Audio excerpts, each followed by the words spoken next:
Okay, so, thanks for sending this over, these excerpts from the forwards and the introduction to Perspectives on the World Christian Movement. Yes. This is really fascinating stuff.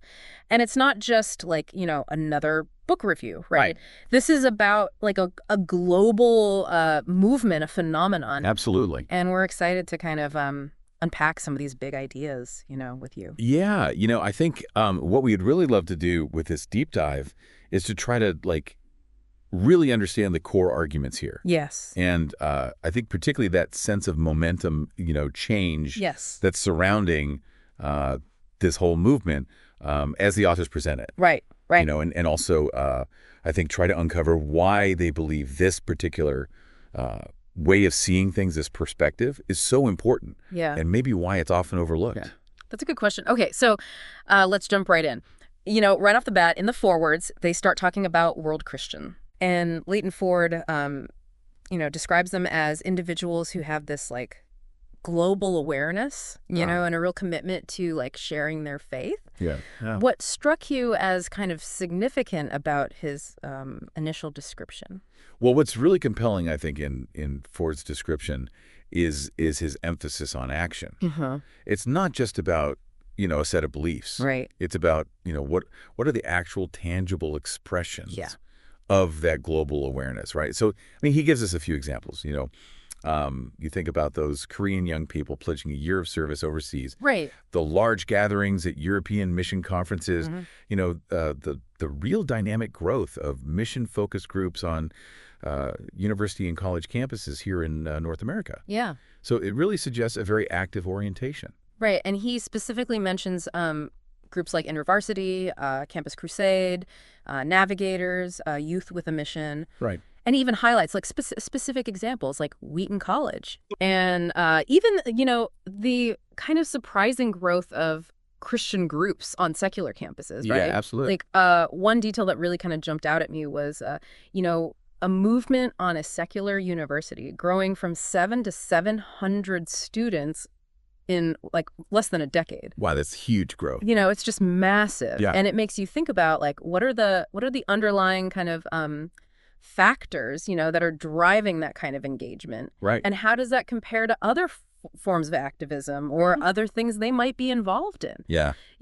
And then if we kind of connect this to a broader context, Ford himself draws a parallel to these student volunteer movements of the past. Yeah, that's an interesting connection. Can you give us just a quick sense of what those were like and why he might be drawing that parallel, for our understanding? Sure. So those student volunteer movements, in the late 19th, early 20th century, saw large numbers of students, primarily in the West, committing to overseas mission service. Wow. Mm-hmm.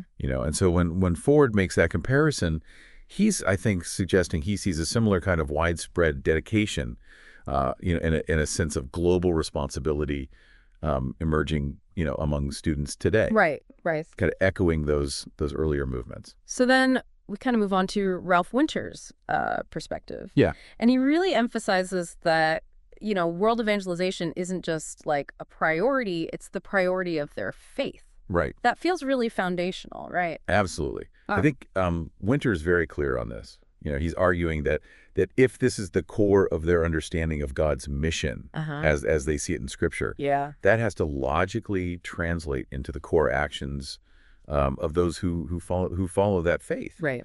So it's really about aligning belief with a primary purpose. Okay.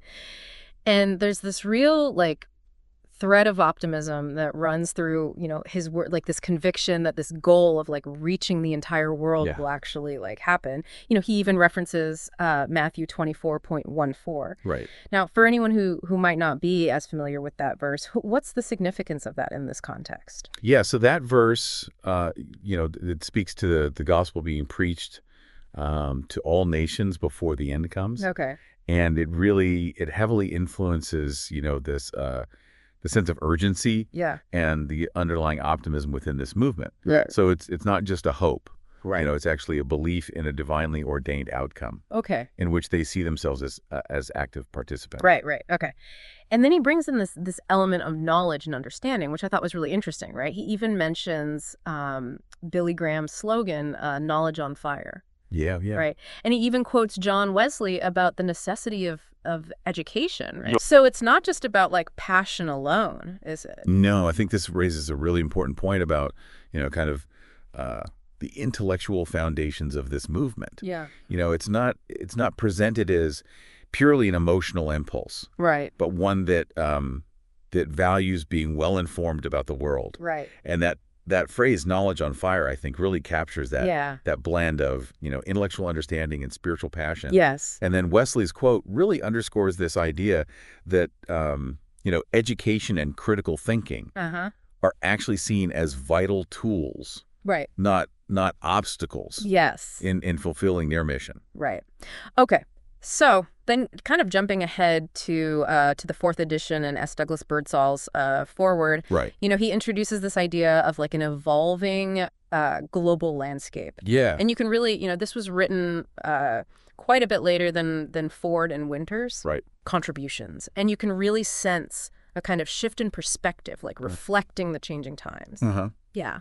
Yeah, and I think what really strikes me in Birdsall's contribution is his awareness of the increasing interconnectedness and the complexity of the world. Yeah. Since that first edition. Right. So he highlights things like the advancement in transportation, making global travel more accessible, the massive scale of human migration, leading to more diverse communities, Right. The ever expanding influence of mass media, Yeah. in shaping global narratives. Right. So all of these factors are really, they're significantly altering the context in which this movement operates. Yeah, and he makes this really key point about the growing influence of the global South in so many areas. Absolutely, yeah. Yeah. And I think, if we connect this to the bigger picture, Birdsall is really emphasizing that we can no longer understand global dynamics solely through, a Western lens. Right. The geopolitical landscape, the economic powers, Right. the cultural influences, even the centers of religious activity have, they've shifted considerably. Right. With the global South playing, an increasingly central and really dynamic role. Yeah. So this has profound implications for how, a global movement operates. Right, and this kind of leads naturally to his point about the necessity of cooperation, right? Yeah. And partnership. Absolutely, yeah. Like it sounds like a recognition that, this isn't a one-way street of influence anymore. Yeah, in this more complex, more multipolar world, Yeah.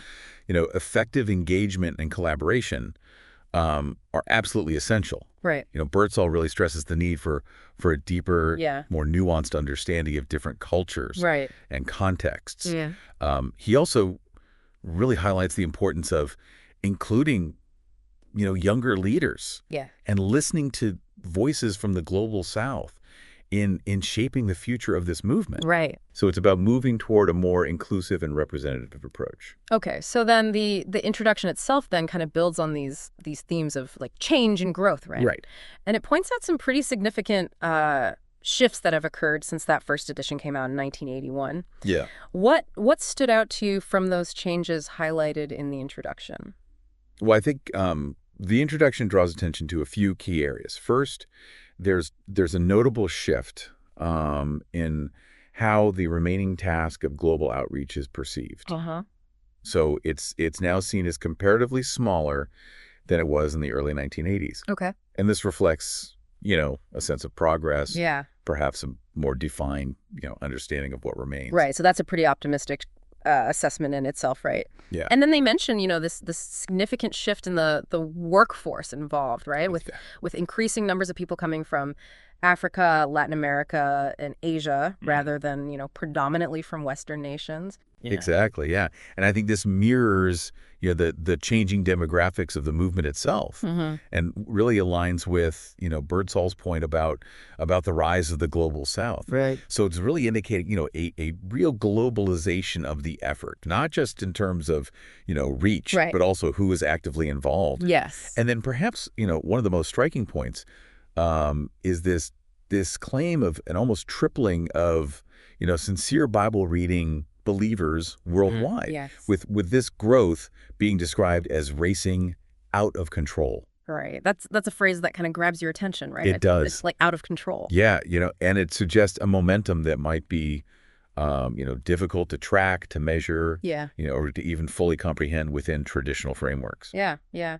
And the introduction also really emphasizes just the sheer amount of combined experience represented by the authors of this book. Right. About 5,000 years of dedicated service. It's a staggering number. Which is just, it's mind-boggling, right? It is. Yeah. What does that tell you, that number? I think it really underscores, the depth of collective knowledge, the practical experience, the long-term commitment that this volume it aims to kind of encapsulate and share. Right. And the introduction explicitly states, that the book is intended to provide a kind of leapfrog over potentially, less effective approaches by presenting this accumulated wisdom to those who are newer to this perspective. So it's about learning from, decades of engagement. Right. Okay. So let's think about how this perspectives book, has kind of extended its influence, right? Yeah. It's not just remained a single volume, has it? No, absolutely not. Right. No, I mean, it's really inspired this whole kind of ecosystem of courses and curricula around the world. Yeah. So what's really remarkable is how,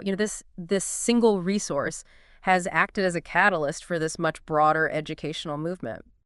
So, we see examples like Jonathan Lewis developing shorter course versions, right, in both English and Spanish, which then evolved into the Kairos course.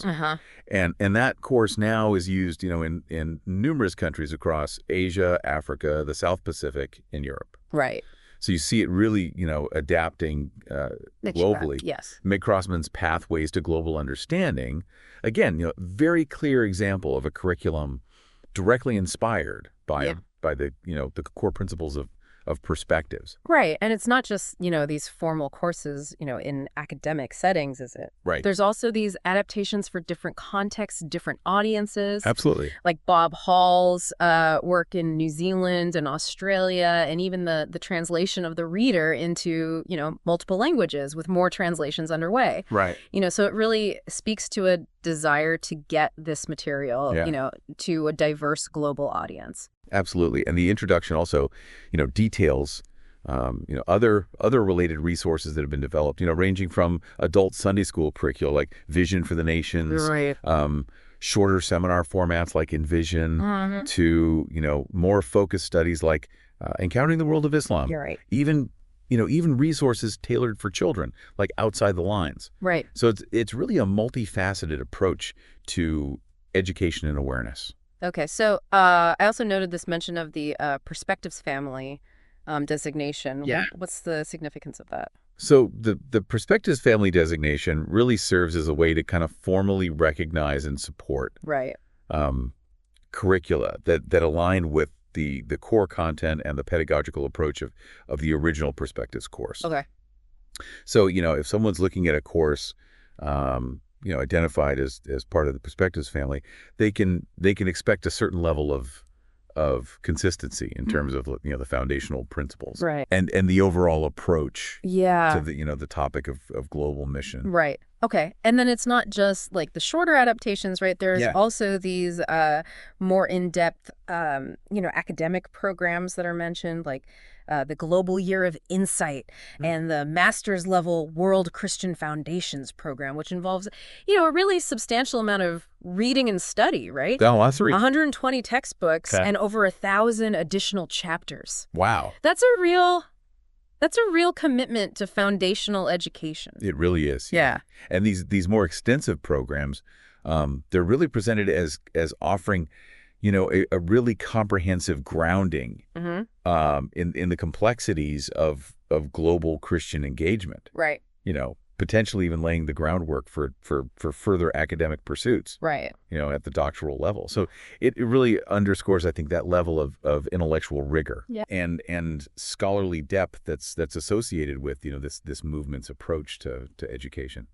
Okay, so the introduction also highlights what they consider a startlingly unusual perspective offered by this book and by the movement it reflects. Right.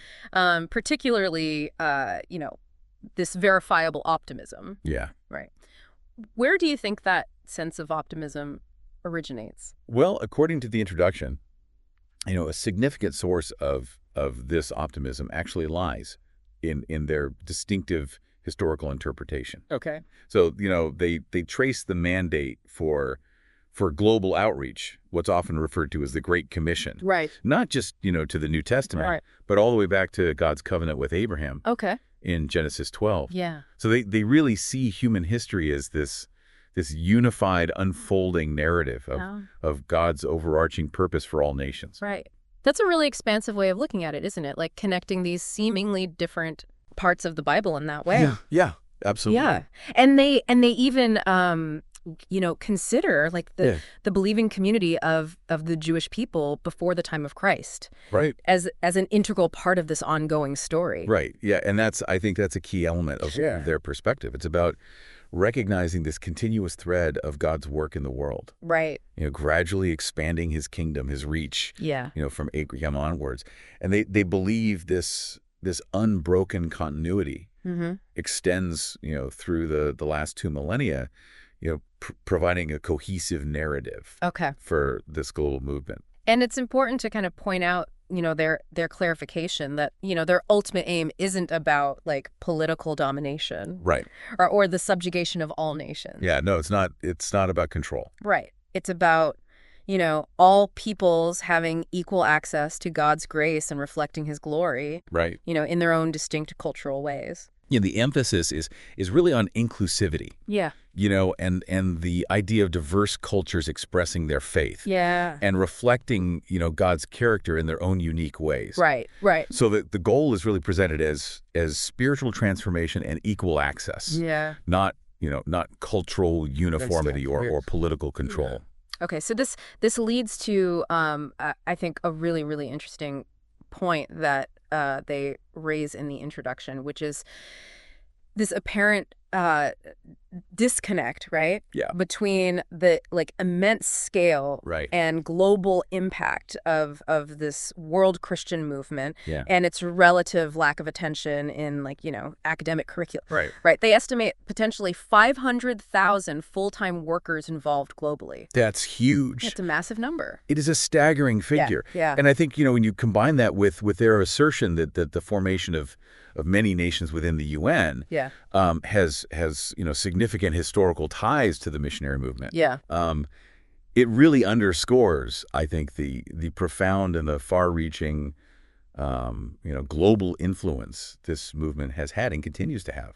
So why is it then, as the introduction questions, that you can search through libraries and university catalogs and not find many substantive courses specifically dedicated to this topic? Yeah. It's a good question. It seems like a significant gap. Yeah. If this is as large and influential as they're describing it. It does. It does. And I think this raises a really important question. Yeah. About, which global forces, which movements tend to be recognized and studied within traditional academic institutions. Yeah. And I think, the introduction highlights this potential paradox, right? Yeah. What they see as perhaps the longest standing and the most broadly impactful coordinated effort in human history is largely absent from formal educational settings. Right. So it makes you wonder about the criteria used to determine what's considered worthy of academic study and what might be overlooked. Okay, so finally, let's touch on the sense of urgency, right? And the new developments that they kind of point out. The introduction highlights, these significant shifts that have occurred since, the 1974 Lausanne Congress and the impact of events like, the Urbana Missionary Conference, which really served as a catalyst for the precursor to the Perspectives course. Yeah, and that period, following the Lausanne Congress really appears to have been a real turning point, marked by this growing awareness of global interconnectedness and the unfinished task of global outreach. Right. And the sheer number of students, who were inspired to consider global mission at Urbana clearly indicated this need for more in-depth educational resources on the subject. And the authors really emphasize that since that first edition of the book, there have been these explosive new,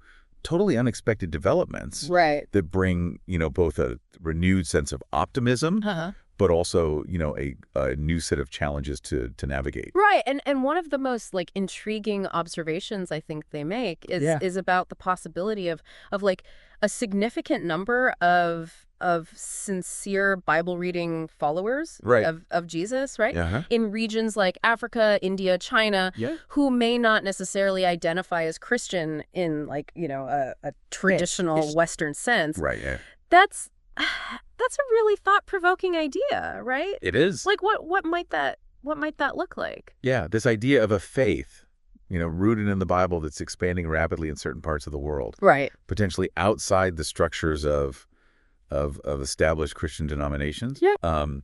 Has significant implications. It raises questions about the nature of religious identity. Yeah. In a globalized world, the accessibility, the interpretation of religious texts. Yeah. The potential for theological developments that might not align with Western traditions. Right. And I think, that out of control growth also raises these logistical questions, right? Yeah. About access to resources like the Bible itself. Right. And theological training in these rapidly expanding communities. So to kind of bring this deep dive to a close, we've explored like the emergence of this global movement of world Christians. Their deep historical roots, their ongoing adaptation to like an increasingly complex world, and their surprisingly large, scale and impact, right? Yeah.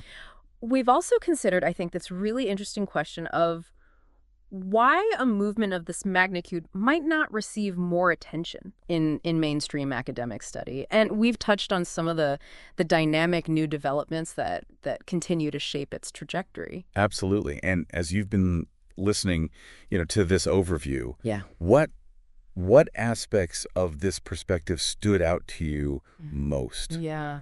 What initial thoughts or questions do you have, about the implications of understanding this long-standing and evolving global movement in this way? Yeah, those are really important questions to consider. They are. And it kind of leads us to this final thought, right? Yeah. Given the significant scale and influence, described in this material, why might this world Christian movement and its underlying perspectives remain relatively obscure, in mainstream education and public discourse, right? What might that suggest about the way we typically understand, the global forces that are actively shaping our world? Right. And we encourage you to kind of delve into that further on your own. Yeah, great questions to think about. Thanks for taking this deep dive with us. It's been a pleasure. Yeah, absolutely.